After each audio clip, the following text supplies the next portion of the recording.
I am Maeve, and this is my voice. We lived in a small blue house on Maple Street in Detroit, USA. The porch leaned a little, and the mailbox stuck when it rained. My room was at the top of the stairs with a narrow window that faced an old oak tree. In the summer, the leaves drew soft green shapes on my wall. In winter, I taped the frame to keep the wind out. I worked 3 jobs to keep that house going: cashier at the corner store in the mornings, barista on the night shift, and weekends at a diner. Most months, I slid $900 toward the bills: $1,430 for the share of the mortgage, $190 for power, $60 for water, and the rest for food and gas. I told myself it was love, and that love was worth the cost. One Friday, I came home late, smelling like coffee and dish soap, and found my life in boxes by the door. My books were taped shut. My sweaters were folded into a plastic bin that I did not own. In the hallway, I heard voices in my old room. My sister Lena had set her suitcase on my bed like a flag on a hill. Her husband Mark was clicking my lamp on and off to see if the bulb still worked. My mother, Ruth, stood with her arms crossed, her mouth set hard. My father, Daniel, sat on the edge of the couch and watched the news with the volume low. I stood there a moment, the keys still in my hand, and felt how small a person can be in her own house. Lena looked straight at me and said, "Go live in the basement anyway. You'll always be alone." Her voice was smooth and cold, like a coin pressed into a palm. The words landed in my chest and stayed there. I did not shout.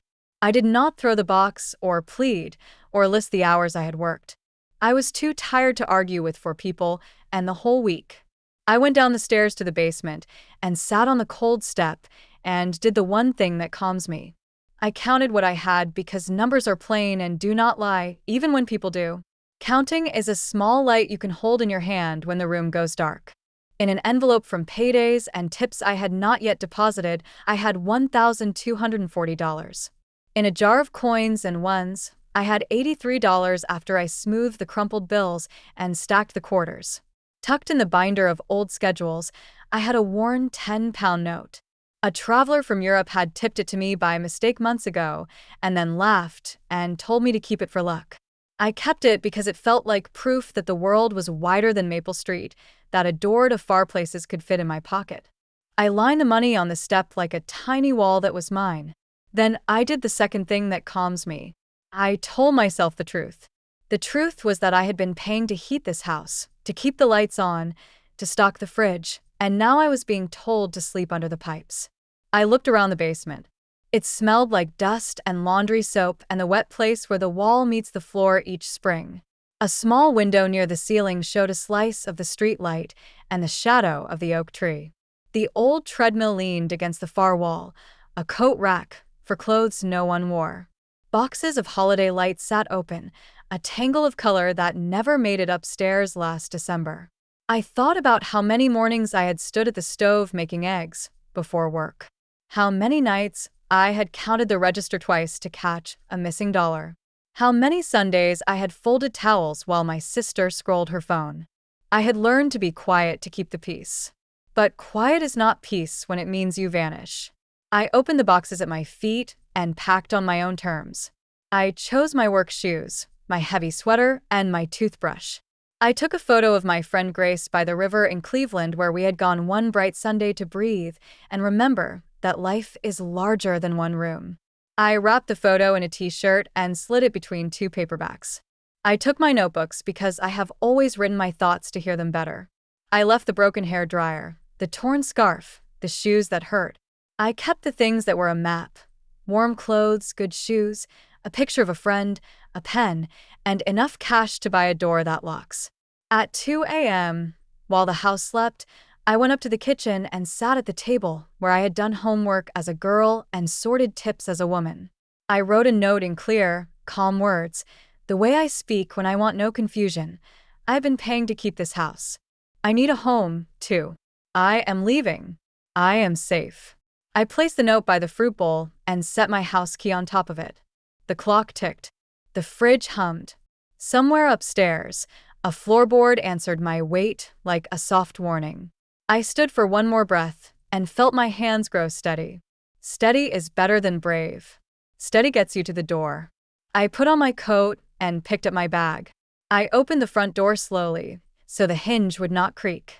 The porch boards felt soft under my shoes, and I thought about how long we had meant to fix them and never did. The night air in America was clear and cold and honest. It touched my face, and for the first time in a long time, I felt awake in a way that did not hurt. I walked down the steps and across the small patch of grass. I did not look back at the blue house because I knew if I saw it, I would remember every good thing and somehow make that bigger than what was happening now. I sat in my old sedan and did not start the engine yet. I counted my cash again. I made a short plan in plain words. Drive east toward the lake, where the roads are known to me. Find a cheap room for a few nights. Guard the envelope with the $1,240, like it is a living thing. Use $100 if I must for food and gas. Keep the 10-pound note for luck and for the reminder that the world is wide and I am allowed to cross it. And yet a quiet, strong thing rose in me, the kind that comes when you choose yourself. I drove toward a morning I had not yet seen and toward a place where my name would be on the lease and where no one would ever tell me to live in a basement again.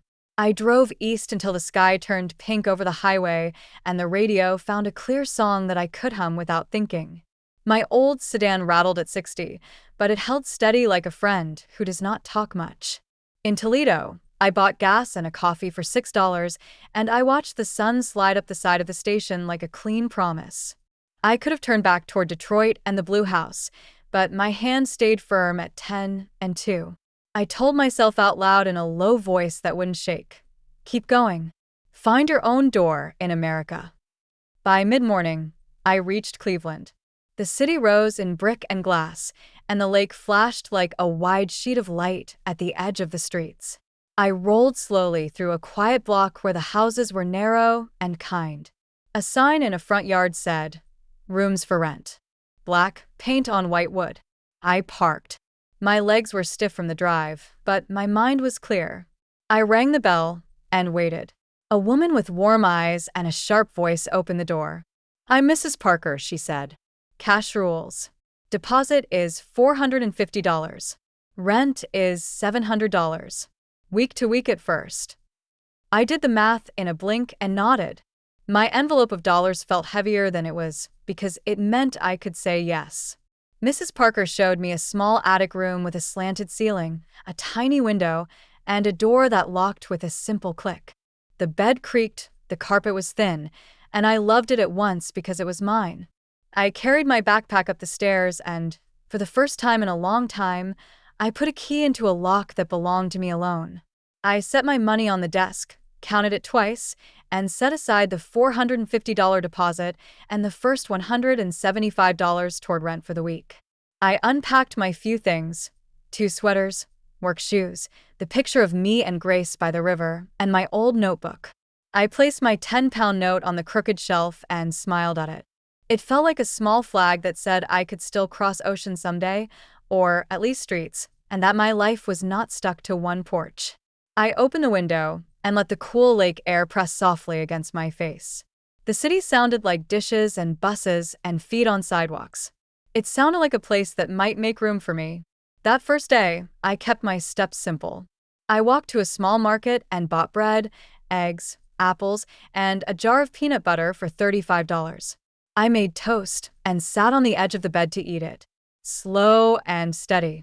I lined my dollars on the blanket and wrote down every number in my notebook. Gas $41, coffee $2, room deposit $450, groceries $35. I promised myself I would not let fear spend my money for me. In the afternoon, I sent one message to Grace. "I am safe in Cleveland. I have a door that locks." She wrote back, "I knew you would save yourself." And nothing more. It was the perfect size of care. The next morning, I put on my neatest clothes and walked into the center of the city with a stack of printed resumes. The cafe on the corner smelled like fresh beans and hope. The manager, a woman named Julie with quick hands, asked if I could start the next day. "It's $15 an hour plus tips," she said. I said yes and felt the floor steady under my shoes. 2 blocks later, I stepped into a quiet bookstore with a bell over the door and a cat asleep by the magazines. The owner, a man named Mr. Lee, looked at my resume and nodded. Evenings, $14 an hour, he said. We close at 9 o'clock. Can you alphabetize? I smiled. Faster than you expect. He laughed and shook my hand. I walked back to Mrs. Parker's house with the lake wind in my hair and a sheet of paper in my pocket with 2 start dates. I ran my thumb over the paper as if it were a smooth stone. By Tuesday, I had a rhythm. Mornings at the cafe, I learned the hiss of the steamer and the way some people like their coffee to taste like a memory. There was a coworker named Noah who moved fast and stayed kind. On Maple Street in Detroit, I had learned to hold my breath to keep the peace. In Cleveland, I learned to breathe and then decide. I found a small upper flat on a quiet street with old trees and a view of roofs like folded paper. The walls were pale yellow and warm even on gray days. The rent was $950 a month, and the lease had my name, Maeve Miller, and only mine. I signed the papers with a pen that did not skip, and the agent slid 2 keys across the desk as if passing me a story I could finish by myself.